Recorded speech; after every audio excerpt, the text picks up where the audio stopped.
दोस्तों नमस्कार। दोस्तों, इस चैनल के माध्यम से मैं हमेशा जो आर्गुमेंट्स हैं उसकी तह तक जाता हूं और उसको एनालाइज करता हूं, और चाहे वो रेगुलेटर हो, चाहे वो लाइसेंसर हो, चाहे ऑपरेटर्स हो, सब आर्गुमेंट्स के अंदर में जो फ्लॉज हैं वो मेरे जो दर्शक हैं उनके सामने में रखता हूं। यही मेरा उद्देश्य रहा है और यही मैं आगे भी करता रहूंगा। अब दोस्तों, मैं ये वीडियो क्यों बना रहा हूं? इसलिए बना रहा हूं दोस्तों, क्योंकि 13 नवंबर 2025 को सुप्रीम कोर्ट ने एक ऑर्डर रिजर्व रखा है। वो कौन सा ऑर्डर है? वो इंसॉल्वेंट ऑपरेटर्स आरकॉम एयरसेल का स्पेक्ट्रम बेचने का, उनके लेंडर्स को के ड्यूज को रीपे करने के लिए। कहने का मतलब ये है कि आरकॉम एयरसेल जैसे ऑपरेटर्स हैं, आपको पता होगा, वो लोग बैंकरप्ट हो गए हैं और वो जो है अपना स्पेक्ट्रम बेच के अपने लेंडर्स के ड्यू को रिपे करना चाहते हैं। और इस इशू को न जाने कितने सालों से एनसीएलटी में, सुप्रीम कोर्ट में हियर हो रहा है और आर्गुमेंट्स पे आर्गुमेंट्स चलते चले जा रहे हैं। तो आज के वीडियो में मैं आपको बताऊंगा कि जो डीओटी का जो स्टैंड है वो कितना पैराडॉक्सिकल है, कितना हिपोक्रिटिकल है और कितना ज्यादा हास्यप्रद है।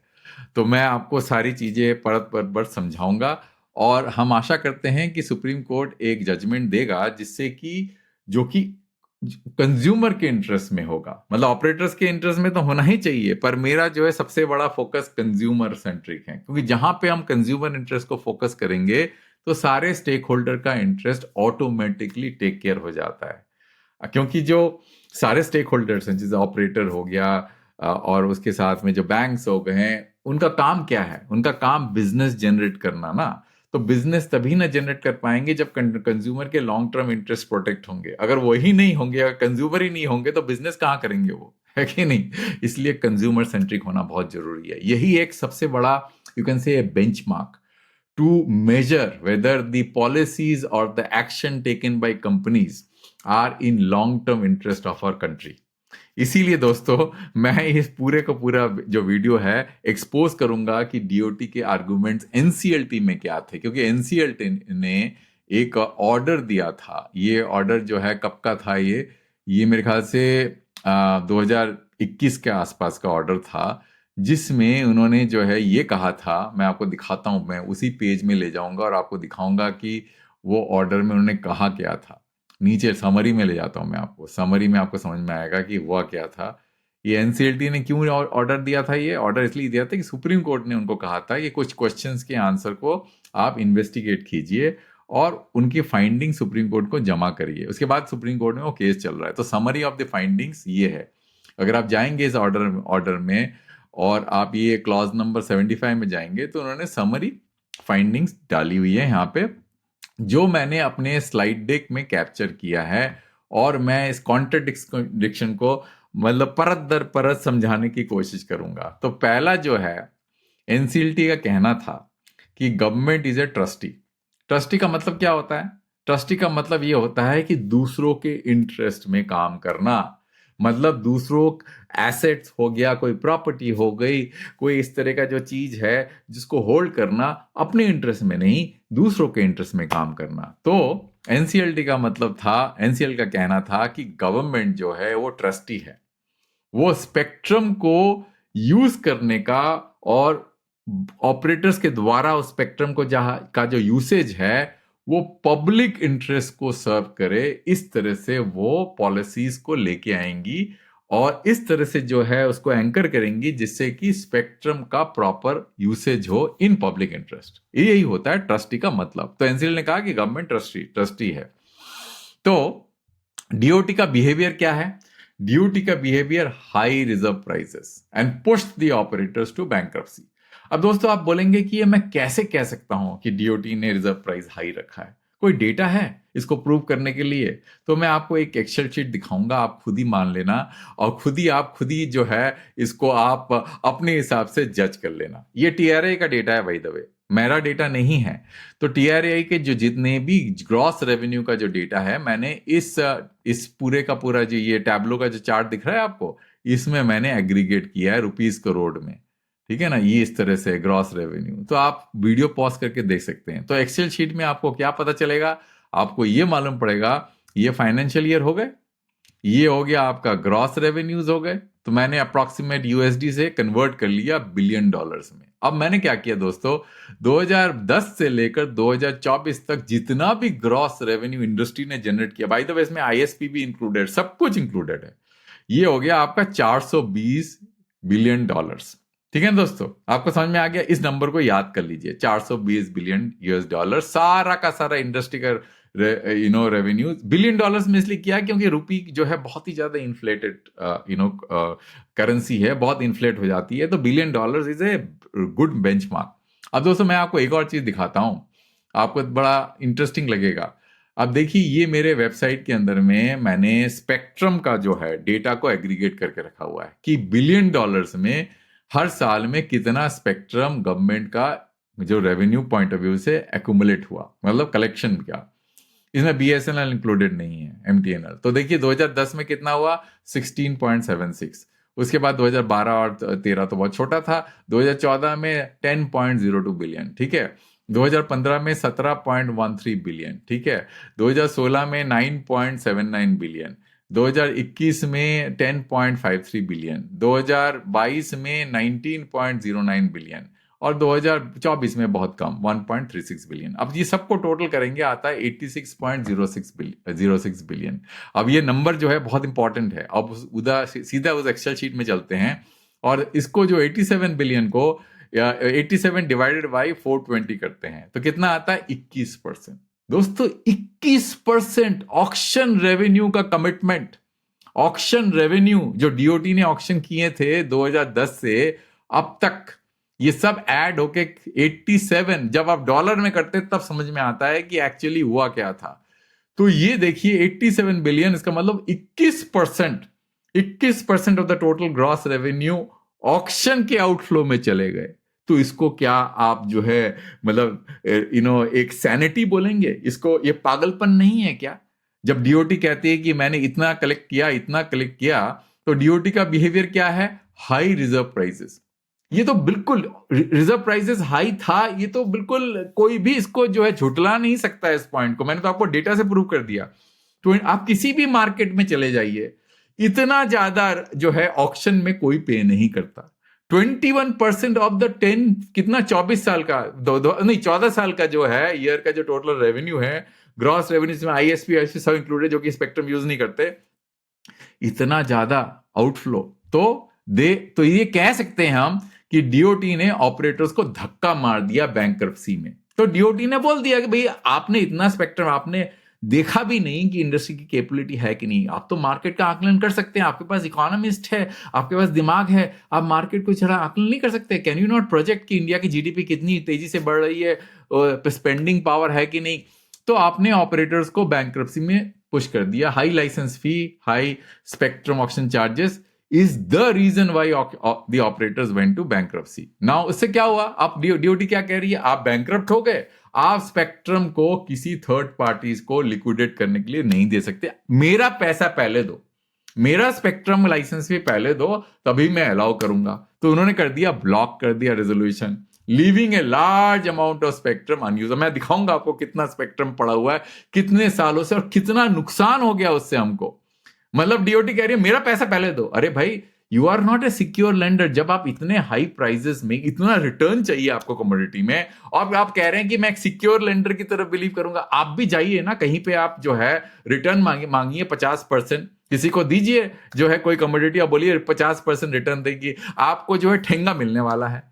जब तक आप रीजनेबल रिटर्न नहीं मांगेंगे, तब तक जो है you are at the risk of going default. मतलब वो जो बंदा है वो डिफॉल्ट करेगा। तो ऑपरेटर्स ने डिफॉल्ट कर दिया। तो आपने कहा कि आप मेरा पैसा जब तक नहीं दोगे, तब तक जो है मैं स्पेक्ट्रम को मार्केट में आने नहीं दूंगा। अब इससे क्या हुआ, ट्रस्टी का जो कॉन्सेप्ट है वो वायलेट हो गया पूरी तरह से। क्यों? It is a public resource, उसका जो एफिशिएंट यूटिलाइजेशन का डीओटी का रिस्पॉन्सिबल था। जब उन्होंने एनसीएलटी ने कहा कि गवर्नमेंट इज अ ट्रस्टी, उनका मेन मतलब क्या था कि भाई स्पेक्ट्रम को यूज करना, स्पेक्ट्रम को रोक के नहीं रखना। इतना सारा स्पेक्ट्रम खाली पड़ा हुआ है, तो गवर्नमेंट क्वेश्चन पूछा जाना चाहिए, क्या गवर्नमेंट ट्रस्टी की तरह एक्ट कर रही है? इतना बर्बाद कर रही है स्पेक्ट्रम को, खाली पड़ा हुआ है। मैं आपको दिखाऊंगा कितना स्पेक्ट्रम खाली पड़ा हुआ है, कितना स्पेक्ट्रम का वेस्टेज चल रहा है। तो पहला कॉन्ट्रडिक्शन आपको समझ में आ गया कि डीओटी बोला मैं तो नहीं करने दूंगा जब तक मेरा, अरे आएगा कहां से पैसा देने के लिए जब आपने $87 बिलियन का स्पेक्ट्रम ऑक्शन का कमिटमेंट ले लिया।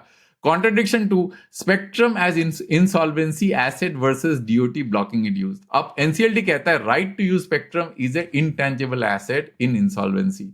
ठीक है, डीओटी कहता है transfer impossible unless past dues are cleared. अरे भाई पैसे कहां से आएंगे, देंगे कहां से पैसे? या तो आप बोलो मेरे को पैसे दो, अरे पैसे तो पैसे में आसमान तो लगते नहीं, और अगर उसने किसी और से पैसे लेके आपको दिया वो देगा क्यों? क्योंकि स्पेक्ट्रम की इतनी वैल्यू है नहीं, तभी तो स्पेक्ट्रम खाली पड़ा हुआ है।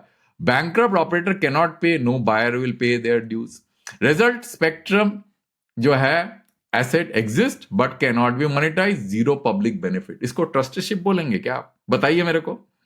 मतलब कहने के लिए तो कोर्ट में बड़े बड़े आर्गुमेंट यूज होते हैं, पर प्रैक्टिकली जो है ये सब चीजें पता नहीं क्यों नहीं देखती है कोई भी कोर्ट जो है। इन चीजों को, ये इकोनॉमिक चीजों भी तो कोर्ट को देखना चाहिए ना कि क्या हो रहा है। Contradiction 3, operational dues versus DOT acting like a secure creditor. अरे भाई कैसे सिक्योर क्रेडिटर हो सकता है? अगर कोई इतना लगा, जैसे ब्रिटिशर्स के जमाने में लगान जो है कलेक्ट करते थे, अगर बोला 3 गुना लगान कलेक्ट, अरे भैया वो कहां से देगा? वो मर जाएगा भाई, कहां से देगा लगान? बताइए मेरे को। इस तरह से कोई होता है क्या? भले ऑक्शन से जो है, हमने तो ऑक्शन किया था, वो तो ट्रांसपेरेंट था। अरे भैया ऑक्शन तो किया था, पर ऑक्शन रहा कहां? सारा स्पेक्ट्रम जो है रिजर्व प्राइस में बिका, वो भी फ्रैक्शन। और किसको फायदा हुआ? मार्केट लीडर्स को। उनको तो मजा आ गया, उन्होंने बोला अच्छा ये ऑक्शन प्राइसेस बहुत ज्यादा है, जो वीकर प्लेयर्स है वो तो पैसा दे नहीं पाएंगे, वो तो मार्केट से वैसे ही चले जाएंगे। जब ऑक्शन खत्म हो जाएगा, सब लोग मर जाएंगे, तो वोडाफोन आइडिया का हाल देख लीजिए, सब लोग मर जाएंगे। फिर मैं सरकार के पास जाके बोलूंगा कि भाई हम लोग बच नहीं पा रहे हैं, आप थोड़ा सा कंसेशन दे दीजिए। नहीं भी देते तो क्या फर्क पड़ता है? और सारे कंज्यूमर जो है मेरे, they have no other option, but मेरे पास आने के अलावा मैं जितना भी पैसा चार्ज करूंगा उतना है। तो यही कहानी हो रही थी ना इतने सालों से। आपको समझ में नहीं आया क्या ये बात? तो NCLT, DOT is dues classified as operational debt under IBC. DOT behaves as if it has the first charge of all asset, है ना। Blocked resolution and lenders recovery by damaging fuel dues, public interest damage, less competition, wastage protection sector में reduce AGR। अब NCLT के judgement में अगर आप जाएंगे, आप ये देखेंगे सेम लैंग्वेज यूज किया जो सुप्रीम कोर्ट ने 2019 के AGR जजमेंट में यूज किया था। Operators can not run away, wiggle away from their commitment to the government to make the payment. मतलब वो भाग नहीं सकते, मैलाफाइटली भाग नहीं सकते छोड़ के। मतलब ऐसा लग रहा है कि वो फ्रॉड कमिट कर रहे हैं। भाई मैं आपको बताऊं, रिलायंस जो आरकॉम था was the main contributor of raising the price in 2010 auction, 3G auction. अब वो वीडियो मैं बाद में बनाऊंगा, पर उन्होंने क्या किया, उनको जो है 2G स्पेक्ट्रम मिला था सब्सिडाइज रेट में। आपको तो पता ही होगा 2G स्कैम में। वो बोलते भाई 2G स्पेक्ट्रम तो ले लिया बट 3G स्पेक्ट्रम नहीं मिलेगा, तो 2G स्पेक्ट्रम लेने का फायदा ही क्या हुआ? तो सारा का सारा 2010 में जो हाई 3G ऑक्शन प्राइस था, उसका प्राइमरी रिस्पॉन्सिबल 2008 का 2G स्कैम था। अगर 2G स्कैम होता नहीं तो स्पेक्ट्रम के प्राइसेस बढ़ते नहीं। आप समझ रहे हैं ना। तो इसीलिए जो है स्पेक्ट्रम के प्राइस फिर वो रेफरेंस बनते चले गए। अगर आप देखेंगे, मैं मतलब फ्रॉड, मैलाफाइड MALAFIDE। अब देखिए मैलाफाइड, देखा आपको एक ही वर्ड में 2 पेज में मैलाफाइड आ गया। उसके अंदर में देखिए और जगह पे भी आपको दिखेगा, फिर उसके बाद फ्रॉड दिखेगा आपको। मैं आपको साइड से अब इतना जो है आपका टाइम वेस्ट नहीं करना चाहता, तो वही सेम आर्गुमेंट यूज किया। अगर आप, मैं जाऊं यहां पे जो मैंने अंडरलाइन किया था, मैं व्यू के जाके इसको हाईलाइट्स एंड नोट्स में जाता हूं और मैं दिखाता हूं आपको कि कहां पे, देखिए मैं 1-2 जगह पे उन्होंने लिखा था वो ये बात, जो कि मैं आपको मतलब सेम आर्गुमेंट कि जो है भाग नहीं सकते। भाग इसलिए नहीं सकते क्योंकि आपको ने जो है लाइसेंस लिया है, आपने कमिटमेंट दिया है। डीओटी जो है इज ए ट्रस्टी, डीओटी जब तक उसका ड्यू नहीं कलेक्ट करेगी, it is not in public interest. अरे भाई स्पेक्ट्रम जो खाली पड़ा हुआ है, is it in public interest? इतना स्पेक्ट्रम खाली पड़ा है, लोग कंजेस्टेड हैं, लोगों को साला वॉइस कॉल तो कर नहीं पा रहे हम लोग, डेटा हमारा लग नहीं रहा है, इंडोर बिल्ड पेनिट्रेशन है नहीं, लो फ्रीक्वेंसी बैंड के प्राइसेस आपने गोल्ड एंड प्लेटिनम की तरह रख रखा है, सारा स्पेक्ट्रम रेलवे को दे दिया 700 का, और उसको दे दिया है रिलायंस के पास में सिर्फ 10 मेगा स्पेक्ट्रम है, भारती के पास तो है ही नहीं 5G low frequency spectrum, BSNL उसमें जो है वो कर रहा है 5G स्पेक्ट्रम में 4G कर रहा है, तो हो क्या रहा है। अब मैं आपको दिखाता हूं कि कितना स्पेक्ट्रम जो है वेस्ट कर रहे हैं। अब 800 मेगाहर्ट्ज देख लीजिए दोस्तों, मैंने आरकॉम और वैकेंट को चूज किया है, वैकेंट मतलब जो खाली पड़ा हुआ है, ये आरकॉम का स्पेक्ट्रम है, ठीक है। अब कितना साल बचे हुए हैं एक्सपायरी के लिए, 10 साल बचा हुआ है, दिख रहा है आपको ये जो बैगनी कलर का। अब ये दोनों स्पेक्ट्रम को जोड़ेंगे तो आप देखिए कितने 13 सर्कल में 10-10 मेगाहर्ट्ज स्पेक्ट्रम है और बाकी सर्कल में 5-5। अगर ये स्पेक्ट्रम अवेलेबल होता और BSNL इसमें 4G करती तो कंज्यूमर का फायदा नहीं होता क्या? वहां पे वो 700 में 5G कर लेती। तो ये जो आरकॉम ने ये जो स्पेक्ट्रम ब्लॉक कर, DOT ने जो आरकॉम का स्पेक्ट्रम ब्लॉक करके बैठे हुए थे 800 में, इससे BSNL को बर्बाद कर दिया उन्होंने, क्योंकि इनको 800 मेगाहर्ट्ज स्पेक्ट्रम देना चाहिए था BSNL को। आपको दिख रहा है सामने कितना बड़ी है, कितने इंपॉर्टेंट सर्कल्स में, जैसे अपना हो गया दिल्ली में देखिए 10 मेगाहर्ट्ज, बिहार में 10 मेगाहर्ट्ज, है ना, इसके बाद में जो है आपका कर्नाटका में 10 मेगाहर्ट्ज, केरला में, कोलकाता में, उड़ीसा में, पंजाब में, तमिलनाडु में, यूपी में, सब जगह 10-10 मेगाहर्ट्ज है। तो आप 4G कर लेते 800 मेगाहर्ट्ज में, क्यों आपने जो है 700 मेगाहर्ट्ज में 4G किया, और जहां आप 5G में माइग्रेट नहीं कर सकते। आपको मैं दिखाता हूं 900 मेगाहर्ट्ज में कितना खाली पड़ा हुआ है स्पेक्ट्रम, कितना ब्लॉक किया इन्होंने। मैं एयरसेल का वो लेता हूं और आपको जो है यहाँ पे आरकॉम देता हूं, ठीक है। देखिए आरकॉम का जो है 900 में ज्यादा नहीं है, पर 1800 में, 2100 में, तो मैं 1800 दिखा देता हूं मैं कितना है।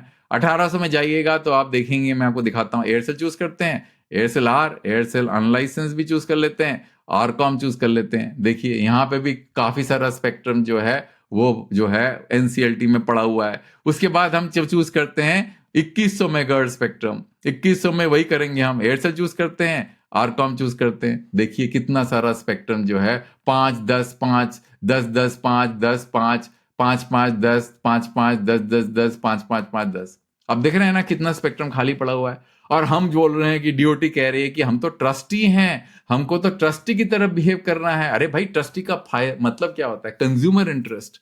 आप तो स्पेक्ट्रम को सालों साल ब्लॉक करके बैठे हुए हो, है कि नहीं? क्यों?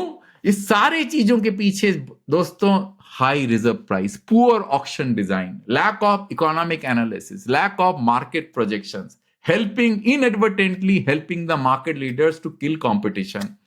क्योंकि जब ही जैसे ही स्पेक्ट्रम प्राइसेस बढ़ते हैं, सबसे बड़ा फायदा मार्केट, जिसके पास में डीप पॉकेट होता है, उसके होता है। क्योंकि वो बोलता है अच्छा मैं तो स्पेक्ट्रम खरीद लूंगा, बाकी लोग नहीं खरीद पाएंगे, वो लोग मार्केट से चले जाएंगे। अब दोस्तों ये तो मैंने आपको समझा दिया, इससे ज्यादा मैं आपको समझा नहीं सकता। I hope that the supreme court, जब वो आएंगे, उनका जो जजमेंट आएगा सुप्रीम कोर्ट का, अब मैं सुप्रीम कोर्ट के जजमेंट को प्री जज नहीं कर सकता और करना भी नहीं चाहता, मैं तो सिर्फ इतना कहने की कोशिश कर रहा हूं कि ये जो आर्गुमेंट थे NCLT के, वो कितने फ्लॉड आर्गुमेंट थे, DOT के आर्गुमेंट्स कितने फ्लॉड थे। अब सुप्रीम कोर्ट ने जजमेंट रिजर्व कर लिया, hope they come out with a reasonable judgment. पर जो भी जजमेंट हो, मेरे को I really cannot preempt supreme court judgment. Honourable court will definitely, very learned जजेस there, they will come out with the best of the judgment. मेरा तो सिर्फ ये कंसर्न है, इतना सारा स्पेक्ट्रम बर्बाद क्यों कर रहे हैं हम, और ये कह रहे हैं spectrum is A scarce resource, spectrum is A scarce. कहां स्केर्स रिसोर्स है, मुझे बताइए तो सही है। अब TRA आपने उसमें कह रहे हैं कि ओवर सप्लाई और स्पेक्ट्रम है, ऑपरेटर करे कहां ओवर सप्लाई है तो नहीं, कहां आपके सामने है ओवर सप्लाई, दिख नहीं रहा आपको? नहीं तो फिर इतना सारा स्पेक्ट्रम ब्लॉक करके बैठने का मतलब क्या निकला? फिर बताइए मेरे को, सप्लाई नहीं है तो लोगों को रोना चाहिए था ना कि स्पेक्ट्रम नहीं है, स्पेक्ट्रम नहीं है। ऑक्शन में क्यों नहीं लेते? क्यों इतना सारा स्पेक्ट्रम खाली पड़ा रहता है? तो दोस्तों एनीवे, अंत तक सुनने के लिए बहुत बहुत धन्यवाद। मैं भी कभी कभी फ्रस्ट्रेट हो जाता हूं, इमोशनल हो जाता हूं, क्योंकि जो दिखता है मेरे को मैं वही आपको बताता हूं ट्रांसपेरेंटली। तो यही एक समस्या है जो है हमारे देश का, कि हम आर्गुमेंट्स तो बहुत अच्छे अच्छे यूज करते हैं, पर जो है उनको लेटर एंड स्पिरिट में फॉलो नहीं करते दोस्तों। इसी कारण से टेलीकॉम सेक्टर में अगर आप एक उपभोक्ता हैं, कॉल करके देखिए, आपको रोना नहीं आएगा तो मेरा नाम बदल दीजिएगा। वो कॉल लगती नहीं है, आप कॉल करेंगे तो आप जो है 1-2 मिनट तक बात नहीं कर सकते, फिर व्हाट्सएप कॉल करना पड़ता है। तो ये बुरा हाल है। एनीवे दोस्तों, thanks for listening till the and I will come with a new video and a new topic next time.